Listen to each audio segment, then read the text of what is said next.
dedicaremos este espacio a la sexualidad masculina.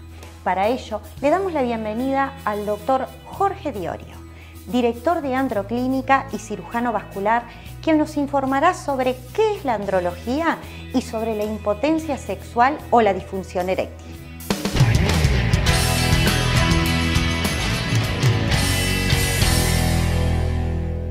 Doctor Jorge Diorio, qué honor tener al director de Androclínica en nuestro programa Hablemos de Salud.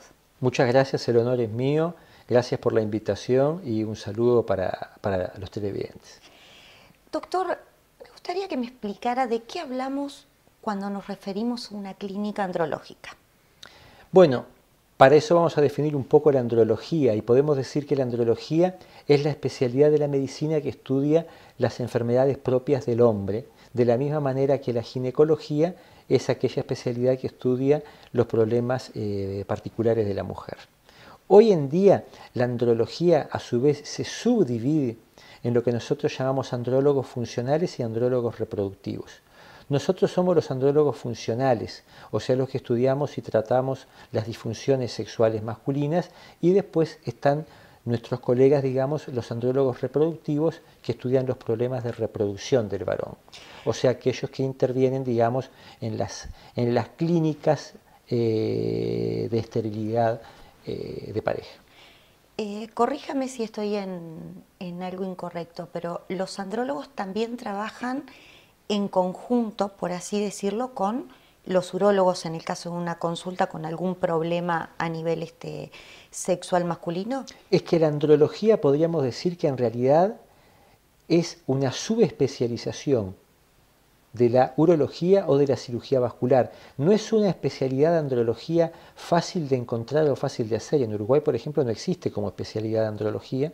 Cuando yo me fui a Brasil a hacer la especialidad, no existía en Brasil la andrología como especialidad.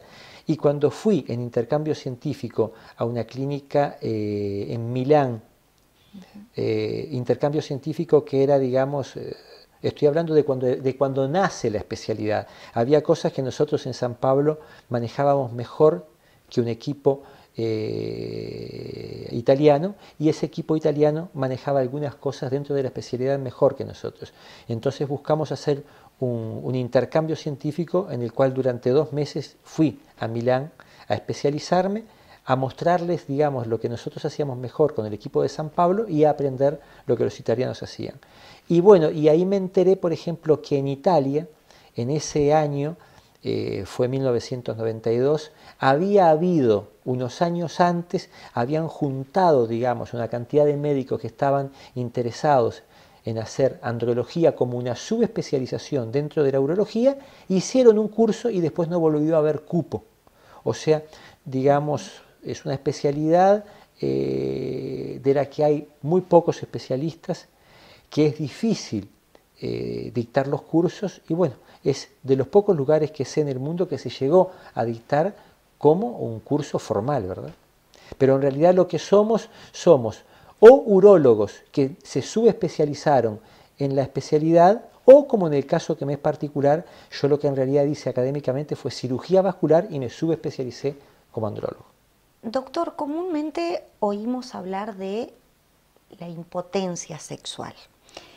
¿Estamos hablando de lo mismo cuando decimos disfunción sexual o es diferente? No, es diferente. Podemos decir que todo lo que abarca los problemas que tratamos en la especialidad son las disfunciones sexuales.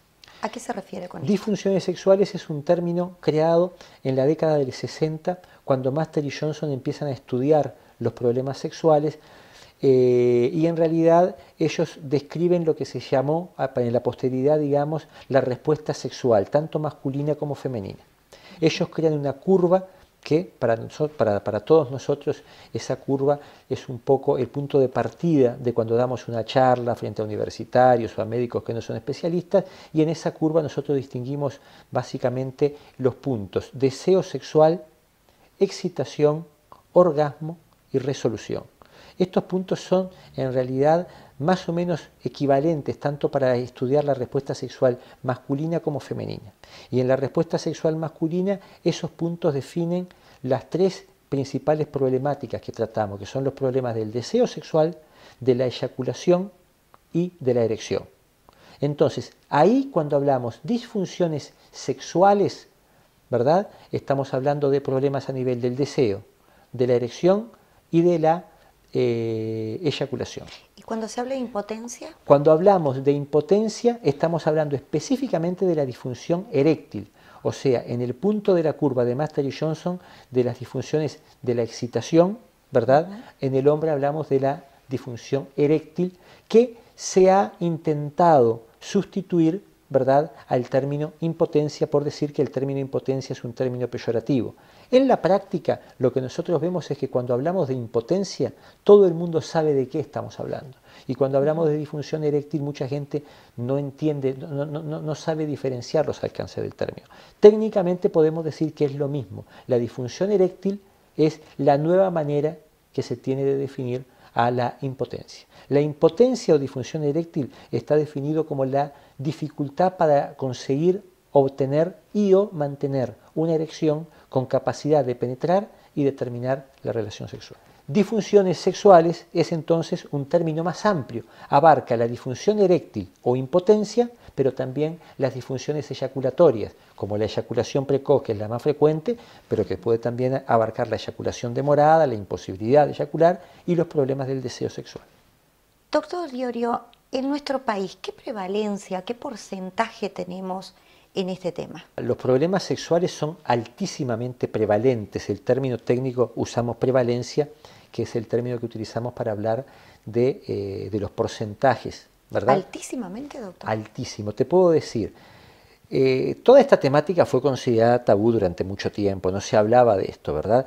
El que empieza con todo esto fue Kinsey en la década del 40, con el famoso reporte Kinsey. Luego lo siguen Master y Johnson en la década del 60, y después el estudio más importante que se realiza a nivel mundial se realiza en Estados Unidos por un equipo que se llamó Equipo de Massachusetts, que estudia 12 ciudades del área de Boston en la década del 87, entre el 87 y el 89. Este grupo encontró la prevalencia de la disfunción eréctil, o sea, solamente hablando de problemas de impotencia, 52% de la población general masculina entre 40 y 70 años. O sea que estamos hablando que si tú consideras una reunión que hiciste en tu casa, un asado, ¿verdad?, un grupo de gente entre 40 y 70 años, más de la mitad van a tener problemas de erección. Esa, digamos, casuística se ha buscado estudiar y se ha evaluado prácticamente en todo el mundo, y en todo el mundo sigue la misma evolución. En nuestro país el estudio más importante lo hizo el profesor Gastón Buero y Teresa Herrera y asociados en la década del 90, más precisamente en 1998, haciendo un estudio de mercado viendo cuál podría ser el campo de utilización del Viagra cuando estaba por salir el medicamento.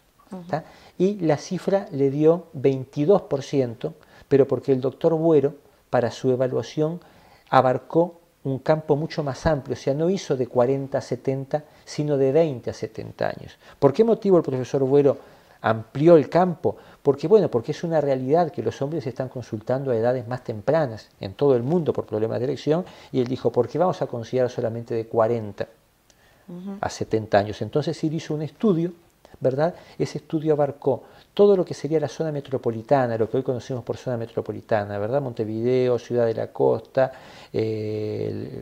todo lo que sería esa zona, y él llegó a la conclusión entonces que el 22% de los uruguayos entre 20 y 70 años tendría problemas de erección, lo que sería 90.000 hombres para la zona metropolitana, y por extensión, extrapolando al resto del país, habrían 210.000 uruguayos entre 20 y 70 años con problemas de erección. ¿Qué opina usted? ¿Cuál es la causal de este problema? Siempre decimos que la impotencia o la disfunción eréctil es un problema que es multifactorial. Y esta multifactoriedad la podríamos analizar hasta inclusive de una manera bastante sucinta, en que obviamente es más psicológica para el más joven y más orgánica para el adulto mayor. O sea, en términos generales podemos decir que todo hombre que consulta por debajo de los 30 años con un problema de erección, si no es un usuario de drogas ilegales, si no es un fumador importante, si no es un diabético, tiene un 90% de probabilidades que su problema de erección sea principal o puramente psicológico. En el paciente mayor de 40 años, tiene un 50% de probabilidades de ya tener algún componente orgánico en su disfunción eréctil. Este componente orgánico porque a partir de los 40 años empiezan a primar, digamos, los factores de riesgo vascular, sedentarismo, colesterol, tabaquismo, problemas a nivel de lo que se llama de las dislipemias, aumento del colesterol malo, disminución del colesterol bueno, aumento de los triglicéridos.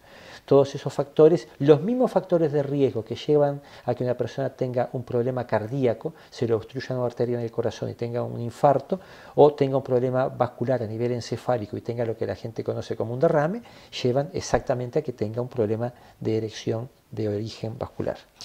¿Se cuenta en nuestro país con herramientas como para tratar conscientemente estos temas y poder llegar a un buen diagnóstico? En Androclínica, Ana María, tenemos toda la tecnología, tanto para el diagnóstico, o sea, el estudio de cualquier disfunción sexual masculina, sea un problema de erección, del deseo sexual bajo, ¿verdad? Un problema de eyaculación, que es el primer paso para un correcto tratamiento, saber bien la etiología, cuál es el diagnóstico, y obviamente, y en el país tenemos todo el arsenal, digamos, tanto farmacológico como quirúrgico, inclusive ya existen los diferentes tipos de prótesis, cuando se debe recurrir a una cirugía de implante de prótesis, que siempre decimos que es el último caso, ¿verdad? La última opción terapéutica, por ejemplo, en un caso de disfunción eréctil, impotencia, que no responde a los tratamientos no agresivos. Muy bien, doctor Diorio, muchísimas gracias por este informe y lo esperamos la semana próxima para continuar con este tema tan interesante que aqueja a los hombres de nuestro país. Muchas gracias a ustedes por la invitación.